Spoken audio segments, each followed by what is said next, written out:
You dinks have forced me out of the closet. You go, girl. Solidarity, my brother. Halloween is creeping up on us like rigor mortis. I'm here to do the weather. Oh, my look. Oh! All my friends are dead and they don't like me anymore. They've moved along, they've changed, and now they find me quite a bore. Way back then it was okay to be a little weird, but all my friends are dead. You know, I'm glad the driver was drunk. If he hadn't have been, I might never have got to heaven for years and years and years. Ladies and gentlemen, I'm internet personality Melt Content, and this is 10minutedailyvideo.net, your place for 10minutedailyvideo.net. And this episode was originally going to be a comedy Bang Bang segment I liked, and unfortunately, I have to, unfortunately, this is, sorry, I need a minute. This Halloween celebration is now, well, it's a eulogy. It's a eulogy for Leo Carpazzi, the composer of the incredibly famous song, The Monster Fuck. Leo Carpazzi was my great uncle, and he liked to come on Comedy Fang. It was a thing he looked forward to every year to come on the podcast. We stopped having him on. I think the last time was maybe. And unfortunately, this man, who, famously composed The Monster Mash in 1962, a song later popularized by Bobby Boris Pickett, although the version that Bobby Boris Pickett sang was a sanitized version of his original vision. He was a man who was obsessed with death, obsessed with the macabre, and now he himself has passed on. Leo Carpazzi is a character. Well, I know he was voted as #1 character in quotes of all time. He wasn't a character to me. I mean, he was a character. He's quite a character. It's more than that. He's a regular Comedy Bang Bang institution. Every year for the first several years of Comedy Bang Bang's existence, there was a Halloween special that took place at the Werewolf Studios, not the Earwolf Studios. The show isn't at the Earwolf Studios this week. The show is at the Werewolf Studios. But the Werewolf Studios. Yes, the Werewolf Studios. Not the Earwolf Studios, the Werewolf Studios. Not the Earwolf Studios, but the Werewolf Studios. It's not the Earwolf Studios where we normally tape the show, but the Werewolf Studio.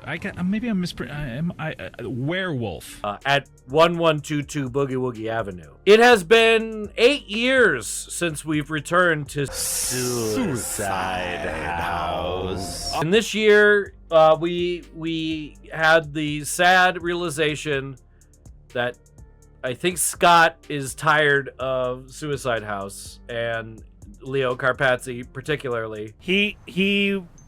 I won't say he was a beloved addition to our roster of guests necessarily, as much as he was on the show several times. Leo Carpazzi blessed Comedy Bang Bang with brand new compositions on what you might call a spooky theme every year. And as far as I can tell, Scott has never appreciated it. And I think Leo passing, dare I say, I think Scott might be a little bit happy about him dying. No, I'm not going to hear this song ever again. I'm just going to say it. I'm glad you're dead. So I'm here to represent all the Comedy Bang Bang fans in the world. I'm speaking for all of them, saying that our favorite character, Leo Carpazzi, who definitely everyone likes in a unironic and real way, and it's not like the most annoying bit ever in Comedy Bang Bang history. It's definitely not incredibly annoying. I guess a Comedy Bang Bang segment I like is Gone Forever. I'm not against it. I'm tempted by this, but what I would really love is if it were just a brand new masterpiece akin to the Monster Mash song that we've all grown to love. We're gonna find out, I guess. I mean, do you want to just play it and we'll all find out together? Is it titled or anything like that, or? The title is simply The End.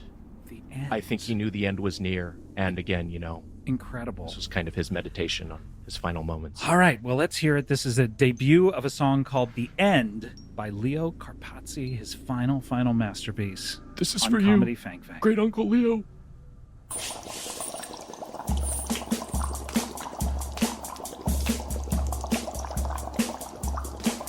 I was working in the lab late one night when my eyes beheld an eerie sight, for my monster from his slab began to rise, and suddenly, to my surprise, his trousers dropped right to the floor. With his bottom bare, he ran to the door. I said, Frankenstein, what's gotten into you? He said, my dick is hard and I need a screw. He did the monster fuck. It was a graveyard fuck. That monster sucked and fucked. He did the monster fuck part 10, the end. From my laboratory, I heard quite the racket. Deep in the castle, the vampires jacked it. The zombies all fucked in the graveyard grass. Wolfman wolfed down Frankenstein's ass. They did the monster fuck. It was a graveyard fuck. Those monsters sucked and fucked.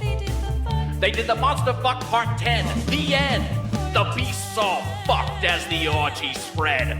Bigfoot gave the headless horseman head. Swamp Thing jerked off in the castle moat, while Frankenstein gagged from the jizz in his throat. The fucking was wet, there was spooge like mad. Igor decided to fuck his own dad. The mummy let out a horny moan when Medusa's bare tits turned his dick to stone. They did the monster fuck. It was a graveyard fuck. Those monsters sucked and they fucked. They did the monster fuck part 10, the end. And Frankenstein's bride was horny as hell. The hunchback went bareback and rang her bell. She got titty fucked by a giant spider. Jizz made the streaks in her hair much whiter. She fucked every monster come one, come all. Her 3 holes were filled like a bowling ball. And while skeletons boned his undead bride, Frankenstein just jacked off and cried. It's now the monster fuck. And it's a graveyard fuck. Those monsters suck and fuck. Now you can monster fuck part 10, the end. Oh no. No, not now. I'm supposed to go on Comedy Fang Fang tomorrow. I see a white light. Martha. Martha Wayne, I'm coming to join you. My final words were monster fuck. Literally, I was gonna just do a segment on how Leo Carpazzi shows up every year and they do this bit where it's the same lyrics every time. And I was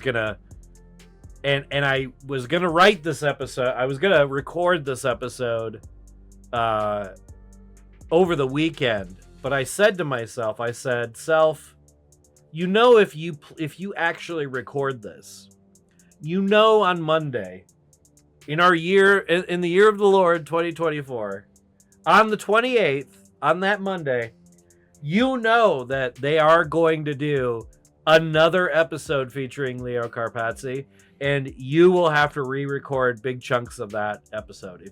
So I'm glad that I am recording this on the day that we all discovered that Leo Carpazzi died. He, of course, died the 27th. Thanks for watching this episode of my show, 10minutedailyvideo.net. If you can help, there's a Patreon in the description, and there will be rewards eventually. Thanks for watching. Butts. Me and my band. Richard Ramirez? That's right. We all got together and we whipped up a little something, and if you like. Okay, I fell for this already once in the episode. I'm not going to fall for it again. performing it for you here, Okay, live and in person, or should I say dead and in person. You simply must. Would that be okay? Would that be all right with everyone if I composed my new song? If you composed it. If I performed If my you new song prepared that I it. composed. I prepared the song. You composed it and prepared it? I composed or decomposed the song. Okay. And I can perform it for you here live. If that's okay. It's a completely new song, completely different, because we have a different concept of music, a different concept of rhythm, of tonality. We don't work in half steps. Okay, and 4/4 time signature. Really? Okay, I don't want you to... Oh, so you're just going to do it? Here we go. All right. I was working in the lab late one night when my eyes beheld an eerie sight. For my monster from his slab began to rise, and suddenly, to my surprise, his trousers dropped right to the floor. With his bottom bare, he ran to the door. I said, Frankenstein, what's gotten into you? He said, my dick is hard and I need a screw. Okay, all right, enough. The monster fuck. Get the fuck out of here.